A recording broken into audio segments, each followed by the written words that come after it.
librarian, I really don't get a chance to read a lot of adult books, specifically adult fiction or nonfiction.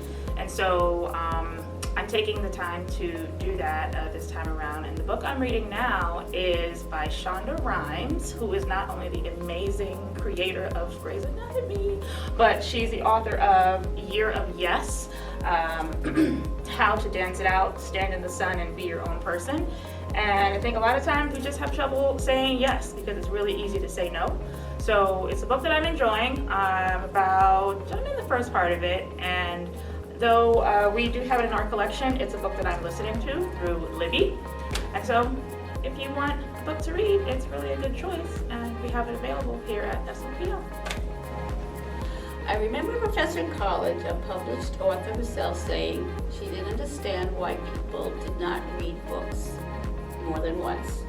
And she said, after all, people watch movies over and over again, so why not read a book again?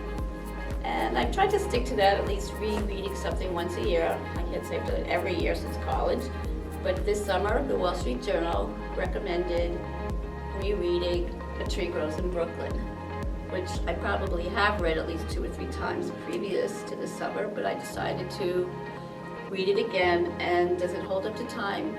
Yes. Especially for me, because I grew up in Brooklyn and lived there most of my adult life. And what I miss about Brooklyn, I still miss, and it's captured here, the sense of neighborhood, community, and people looking out for each other. So I highly recommend A Tree Grows in Brooklyn by Betty Smith. If you haven't read it for the first time, please do, and if you want to have a good reread, go for it. There are so many books that I could have chosen to talk about today, but I picked one because Tony Hillerman, he's a wonderful mystery writer, and he only writes about the Navajo Indians. And when you read a fiction book, I like to learn a lot about the culture of the Indians and the Native Americans. And I've been in there in Arizona and Utah, and it's really fascinating, Monument Valley, and he writes about it, and his characters are believable. And his daughter, he passed on, and his daughter, Ann Hillerman, now writes about the same policemen who take care of the Navajo Nation, which is not an easy thing to do. They have a lot of problems, and real problems that they're facing even today. So I hope you'll start reading this one. Take care. Bye.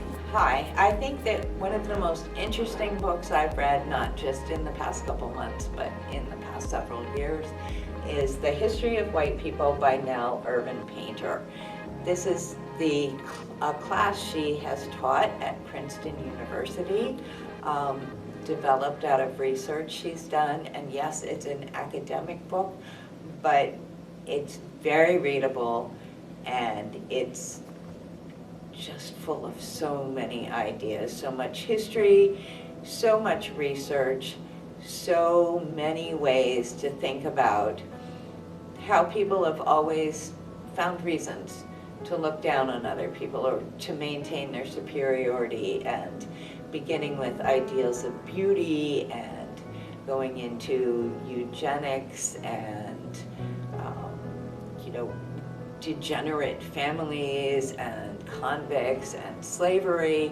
The classical Greek concept of beauty actually grew out of European slave trade, which was in women and girls, and that became a standard of beauty that still hangs over us to this day, and how the other became the lesser, and how race then grew as a concept to connect with that, and how race then went back to that concept of slavery, and how it's been built into the American culture from the very beginning.